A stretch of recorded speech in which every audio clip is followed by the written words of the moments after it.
Hello, everyone. This is Chala, Dincoy, CEO and founder of The Repositioning Expert. I'm here with another edition of my podcast, The Naked Marketing Show, where we get naked, honest, and authentic about our marketing mistakes. My guest today is the lovely Catherine Cantey. Welcome, Catherine. Hello, Chala. Thank you so much for having me. I'm excited to be with you. You have some lovely paintings behind you. Have you done them? Thank you. They are a mix of my son's artwork and my artwork, and it goes all the way up the wall. So it just keeps going. So it's kind of like a big hug in the office, you know? I love it. I like that you pan the camera for us there, because I did not get an idea of how big that wall was. Obviously some artists in the family. That's really nice. A lot of creativity. Yeah, I'm really dying to introduce what you do for a living. Tell us who you help and what you do.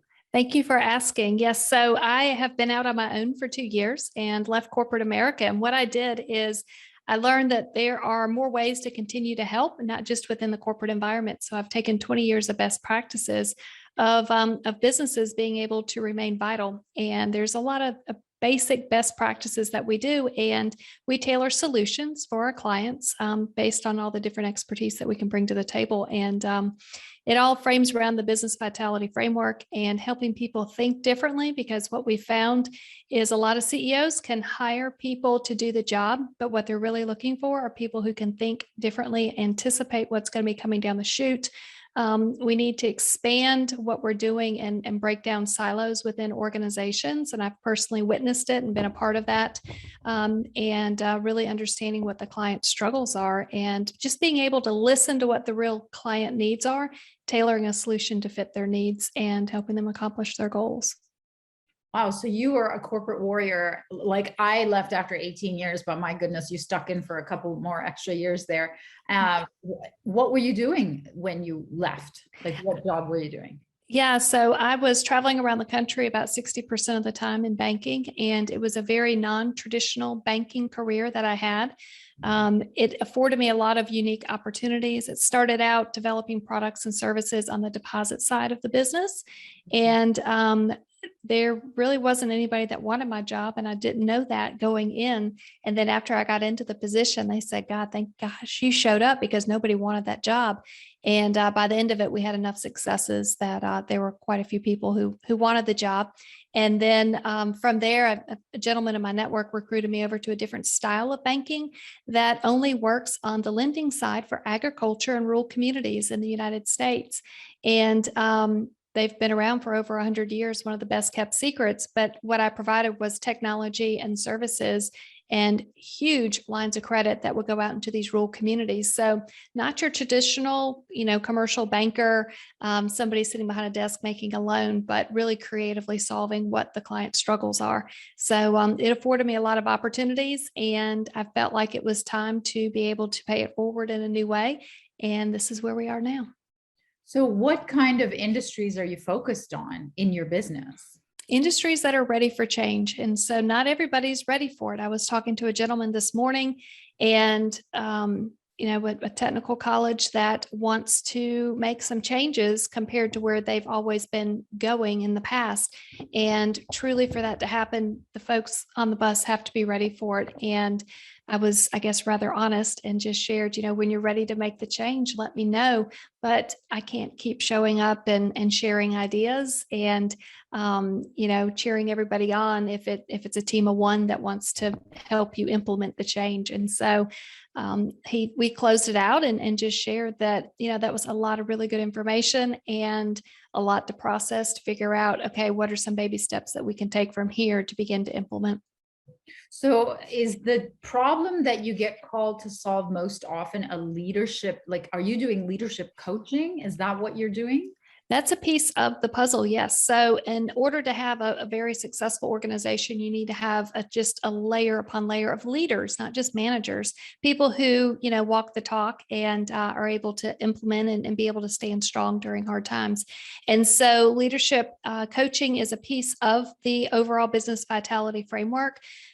This past year, I really kind of looked inward to realize, what is it of all the things that business businesses that I've served have been able to remain vital. And what I've learned is it always starts with a very clear mission, very focused mindset at the top, the strategy. They know what they're doing. And from there, you begin to implement, and you can implement through leadership training opportunities.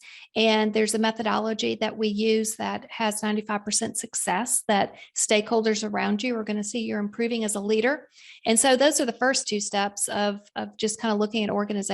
They have a good strategy, they have a good mindset, and from there, they're able to implement and create stronger leaders. So after we kind of look inward, we begin to look outward, and I can talk more about that if you'd like. Yeah, no, that's fascinating. I mean, it sounds like there's a lot of pieces there that you would help them with. And I guess as a marketer, I always wonder about, the hook messaging is, what is the most expensive and urgent problem that is the trigger for them to pick up the phone to call you? That to me would be the $1 million question. Have you figured that out? I think it's different for everyone. And I know nobody wants to hear that, but at the same time, they do want to hear it. They want to hear that they're unique and that their pains and their trials are unique to them. And what I have found, though, it's even though it's unique to you, there are some similarities in there and some things that we can find that are tried and true that have worked year over year that we can reintroduce, because maybe we did something really well for a long time and it just kind of fell away after maybe the marketing strategy got in place, and it worked beautifully and the messaging worked beautifully for a good 3 years, which may be a long time today. And as we reposition post-COVID, what's the new marketing strategy? And so we need to kind of reintroduce some of that strategic mindset. Okay, where are we going? Where have we been? And how do we tell that story in an effective way? And so the process was working beautifully for, in this instance, 3 years, but now we know we need to step back and reevaluate. And, just like good old classic movies, there's some good storylines in there that we can all relate to and good processes. There are some really good processes within business that sometimes we just need to revisit in order to break through to get to the next side of success. So let's talk about marketing. I mean, it's fairly new company, so I imagine that the majority of your clients were from referrals, but outside of referrals, do you do any marketing? How do you get clients through your marketing? Tell all of our listeners and viewers. Yes. So marketing is a big piece of everything.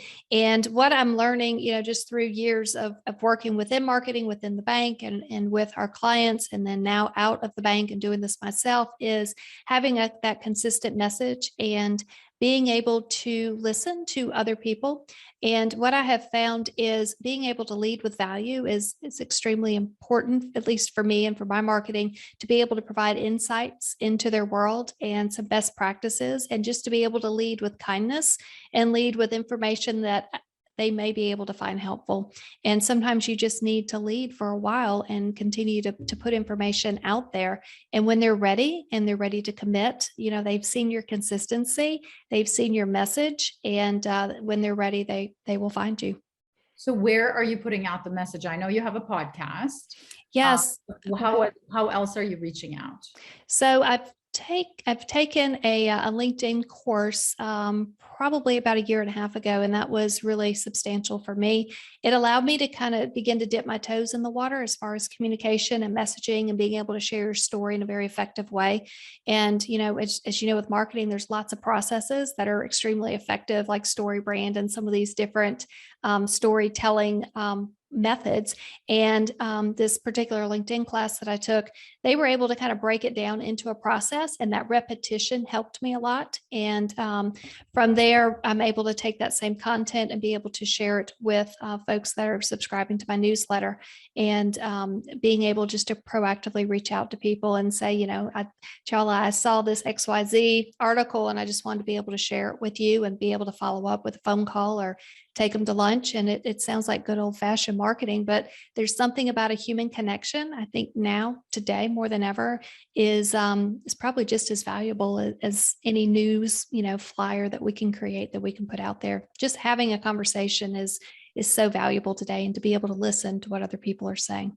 Yeah, absolutely. So this brings us to our big marketing question about our marketing mistakes. Tell us what your biggest, most expensive mistake was to date about your Yes. So Underestimating my network is something that I can openly share with you. My network, it's hard because you want to be able to do it on your own, and you want to be able to make an impact. And I guess maybe sometimes as a female, we don't want to burden someone else and let them know what we're doing, because maybe that's the perception we have, or maybe that's just a Southern perception for a female. But what I'm learning is just being able to share with other people, share stories and experiences. It does open up doors, and to be generous with your network. They are the ones that helped all of us get to where we are today.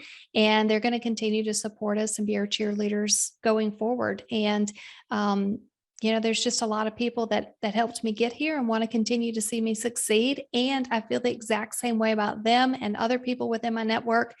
They're working hard, and I'm working with one lady who wants to go back to college and just kind of redefine her career. And if I can be a resource for her during these next 24 months, I think it would be just, it's exciting for me to be able to help that way. And just to know to put it out with generosity, it will come full circle. And being present and listening, again, people will come back when they're ready for the help that they need. That's great. Thank you. So do you have any last parting advice about marketing? Gosh, marketing, it's so fascinating. There's so many wonderful, podcasts like yours that you can listen to and just keep immersing yourself into this knowledge. It's constantly changing. It's like a living, breathing animal. So I can't encourage you enough to just keep leaning into what it is about marketing that you're curious about. And just good old fashioned, pick up the phone. I dare you to pick up the phone and make 3 phone calls this week of someone within your network, and just ask them, how are they doing? Offer them take them to a cup of coffee or send them an article. Just pay forward with kindness and see where it goes. It may not go anywhere the first time, but if you're consistent with it, I think it's going to pay off for you in the long run. That sounds wonderful. Thank you. So tell us how we can reach you. Yes, you can find me. I have a website at catherinecantey.com. That's with a C. You can also follow me on LinkedIn with my name, Catherine Cantey. And I do have a free resource page on my website at catherinecantey.com/resources. And you'll see different podcasts and kind of one-page documents of best practices that I've collected over the years. That sounds great. And oh my gosh, I certainly don't say your name the same way. It's so cute. It's different. I say it in a Canadian way, but I love the Southern way. Thank you so much for being on the show, Catherine. Thank you, Chala. I really appreciate it.